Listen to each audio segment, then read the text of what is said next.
నమస్కారాలు తెలియజేస్తున్నా. ప్రకాశం జిల్లాలో మొదట విడతగా హెల్త్ కేర్ వర్కర్స్ వ్యాక్సినేషన్ ప్రోగ్రాంకి సంబంధించి యాక్షన్ పార్ట్ మొదలైంది.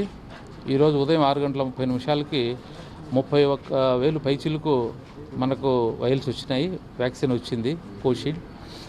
దీన్ని మనం ఇక్కడంతా కూడా మొదటి విడతగా 16వ తారీఖున 22 సెషన్ పాయింట్స్లో మనం వ్యాక్సిన్ ప్రోగ్రాం లాంచ్ చేస్తున్నాము. దీన్ని 2 రూట్లుగా విడగొట్టాము. 11 సెషన్ పాయింట్స్ ఒక రూట్లో, ఇంకో 11 సెషన్ పాయింట్స్ ఒక రూట్లో. ఈ 2 రూట్లకి ఇందాక ఇన్సులేటెడ్ వెహికల్స్లో సరిపడా వైల్స్ వేసి మరి సెషన్ పాయింట్స్ వారిగా వాళ్ళు డెలివరీ చేసుకునే బై ఈవినింగ్ అయిపోతుంది. ఇకపోతే మనకు ఈ 22 సెషన్స్లో 16వ తారీఖు ఉదయం నుంచి కూడా ఈ సెషన్ స్టార్ట్ అవుతుంది, వ్యాక్సినేషన్ సెషన్. ప్రతి సెషన్ పాయింట్కి వ్యాక్సినేషన్ టీం వేసాము, 5 మంది ఉంటారు. అట్లాగే 22 కాబట్టి మనం మొట్టమొదటిగా ఈ వ్యాక్సిన్ అడ్మినిస్టర్ చేస్తున్నాం కాబట్టి అందులో హెల్త్ కేర్ వర్కర్స్ వాళ్ళు కూడా ధైర్యంగా ఉంటారు, ఈ వ్యాక్సిన్ మీద నాలెడ్జ్ కూడా ఉంటుంది. రెండోది ఎందుకైనా మంచిదని చెప్పి మనం ఒక్కొక్క సెషన్ పాయింట్ దగ్గర ఒక మెడికల్ ఆఫీసర్, పిఎస్సిలో పనిచేసే ఒక మెడికల్ ఆఫీసర్ని, వైద్య విధాన పరిషత్తులో పనిచేసే ఒక స్పెషలిస్ట్ డాక్టర్ని, ఇద్దరిని వేశాం. ఏదైనా సరే ఎవరికైనా అడ్వర్స్గా ఎఫెక్ట్ ఇచ్చిన పక్షంలో వాళ్ళు ఆ కేసులను హ్యాండిల్ చేస్తారు. అట్లాగే ప్రతి సెషన్ పాయింట్ దగ్గర 108 అంబులెన్స్ కూడా ఉంటుంది. ఒకవేళ కాంప్లికేట్ అయితే కేసు దాన్ని మనం డిస్ట్రిక్ట్ లెవెల్ హాస్పిటల్కి తీసుకొస్తాము. ఇక్కడ 4 ఎక్స్పర్ట్ డాక్టర్స్ ఒక టీమ్గా వేశాము మన జనరల్ హాస్పిటల్లో, సూపరింటెండెంట్ ఆధ్వర్యంలో వాళ్ళు ఉంటారు. అట్లాగే డెడికేటెడ్ వార్డ్స్ కూడా మనం 16వ తారీఖున కొన్ని పెట్టుకొని ఉంటాము. ఎవరైనా సరే మరి పేషెంట్కి క్రిటికల్ కండిషన్లో జనరల్ హాస్పిటల్కి వస్తే వెంటనే రెస్పాండ్ అవ్వడానికి రెస్పాన్స్ టీము సిద్ధంగా ఉందని కూడా ఈ సందర్భంగా తెలియజేస్తున్నా. ఇప్పుడు ఈ మొదటి విడతలో మొత్తం మీద 24,000 మంది హెల్త్ కేర్ వర్కర్స్కి మనం వ్యాక్సినేషన్ చేయవలసి ఉంటే 22లోనే చేస్తున్నాము. ఇది లాంచింగ్ ప్రోగ్రాం కింద. దీని ఎక్స్పీరియన్స్ కూడా మనం దృష్టిలో పెట్టుకొని ఆ తర్వాత మిగిలిపోయినటువంటి వారికి మళ్ళీ గవర్నమెంట్ నుంచి డేట్ వస్తే అది కూడా చేయడానికి సిద్ధంగా ఉన్నాం. మరి వ్యాక్సిన్ విషయానికి వచ్చేటప్పటికి 31,000 పైచీలకు వచ్చింది. మొత్తం హెల్త్ కేర్ వర్కర్స్ 24,000 మంది కాబట్టి అందరికి సరిపడా ఉంది. ఇంకా రెండో విడతలో మనం ఫ్రంట్ లైన్ వర్కర్స్ అంటాము, పోలీస్ డిపార్ట్మెంట్లో పనిచేసే వాళ్ళు, రెవెన్యూ, పంచాయతీరాజ్, మున్సిపల్ అడ్మినిస్ట్రేషన్లో పనిచేసే వాళ్ళు, వీళ్ళందరూ కూడా ఒక 35,000 పైచీలకు మనకు డేటా వచ్చే అవకాశం ఉంది.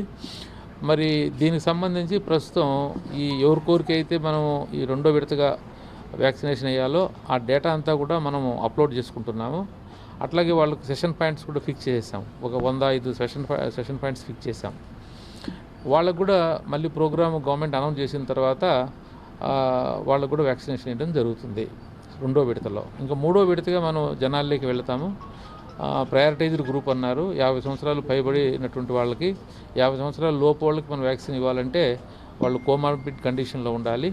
దానికి సంబంధించి కూడా మొత్తం జిల్లా అంతా మనం ఒక్కొక్క సెక్రటరేట్ను యూనిట్గా తీసుకుని ఒక సెషన్ పాయింట్ని మనం ఫిక్స్ చేశాము. అట్లా 1058 సెషన్ పాయింట్స్ మనకు ఈ జనరల్ పాపులేషన్ ప్రయారిటైజ్డ్ గ్రూప్ వాళ్ళకి మనం ఫిక్స్ చేస్తున్నాము. దానికి సంబంధించినటువంటి ఈ వ్యాక్సినేషన్ టీం అంతా కూడా మ్యాప్ చేసేసాము. ఈ సెషన్ పాయింట్స్ కూడా ఐడెంటిఫై చేసేసాము. ఇంకా ఎవరైతే బెనిఫిషరీస్ ఉన్నారో వ్యాక్సినేషన్ చేయడానికి వాళ్ళ విషయంలో గవర్నమెంట్ నుంచి ఇంకా మార్గదర్శకాలు రావాలి. వచ్చిన వెంటనే ఆ డేటా అంతా కూడా అప్లోడ్ చేసుకుని మూడో విడతగా ఏదైతే ఈ ప్రయారిటైజ్డ్ గ్రూప్ గవర్నమెంట్ చెప్పిందో వాళ్ళకు కూడా వ్యాక్సినేట్ చేయడానికి సిద్ధంగా ఉన్నాం.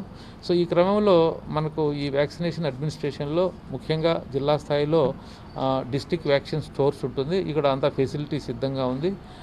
అట్లాగే మరి మనం రూట్స్గా విడగొడతాము. ఈ సెషన్ పాయింట్స్ అన్నింటినీ కూడా కవర్ చేసుకుంటూ ఆ రూట్లో మనకున్నటువంటి ఇన్సులేటెడ్ వెహికల్స్ ద్వారా రూట్ వారీగా ఏవైతే స్టోరేజ్ పాయింట్స్ ఫీల్డ్ లెవెల్లో ఉన్నాయో, అంటే పిహెచ్సిలు, సిహెచ్సిలు, ఇవన్నీ కూడా మనకు స్టోరేజ్ పాయింట్స్. అక్కడ ఈ వ్యాక్సినేషన్ చేర్చుకుంటాం, 2వ విడతకైనా 3వ విడతకైనా.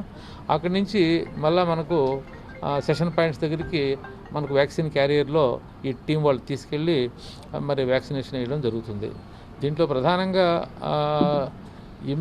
ఏఈఎఫ్ఐ కేసులు అంటారు, అంటే adverse event following immunization case. Vaccination ఇచ్చిన తర్వాత ఎవరికైనా రియాక్షన్ వస్తే ఆ కేసులను ఎలా హ్యాండిల్ చేయాలనే దానికి ప్రత్యేకంగా దృష్టి పెట్టాము.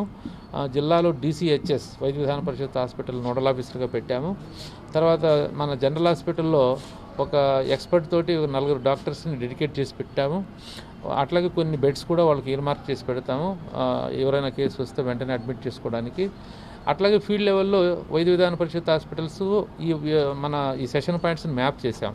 సో ఆ సెషన్ పాయింట్స్లో ఏదైనా కేసు ఇబ్బంది అయితే ముందు వైద్య విధాన పరిషత్ హాస్పిటల్, అక్కడ కూడా ఇబ్బంది అయితే జిల్లా హాస్పిటల్. ఈ రకంగా ఈ ఏఈఎఫ్ఐ కేసు మేనేజ్మెంట్ విషయంలో కూడా మనం పక్కాగా ప్లాన్ చేశాము. డాక్టర్స్కి అందరికీ కూడా ఓరియంటేషన్ కూడా ఇవ్వడం జరిగింది.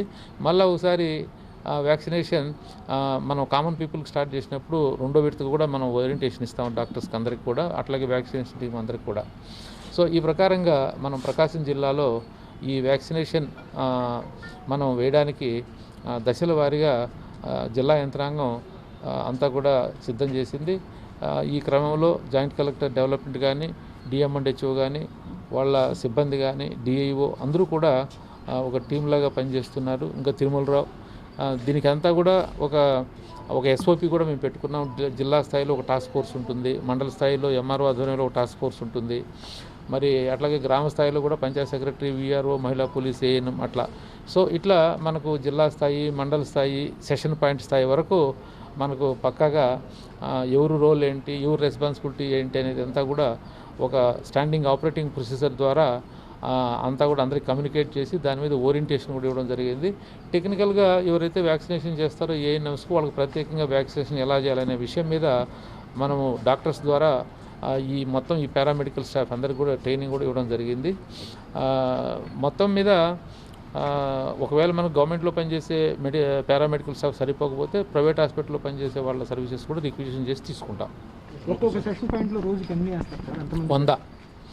100కి మనం అడ్మినిస్ట్రేట్ చేయాలని చెప్పి ఒక రమారమి లెక్క.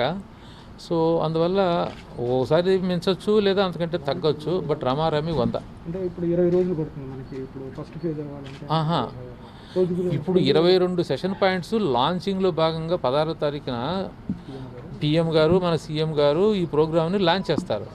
ఆ లాంచ్ చేసేటప్పుడు ఒకటేసారి 130 పెడితే మనకి ఏదైనా ఇబ్బంది అవుతుందేమో, ఈ కంట్రోల్ ఏదైనా కేసు ఫస్ట్ టైం వేస్తున్నా కదా అనే ఉద్దేశంతో వాళ్ళు ఏం చేశారంటే ఒక జిల్లాకు 20 నుంచి 30 చొప్పున ఎంపిక చేశారు. మనం 30 అని చెప్పాం. 30లో వాళ్ళు టెక్నికల్గా చూసి 22కు అప్రూవల్ ఇచ్చారు. సో అందువల్ల 16వ తారీఖున 22 సెషన్ పాయింట్స్లో లాంచ్ అవుతుంది. ఇది హెల్త్ కేర్ వర్కర్స్కే.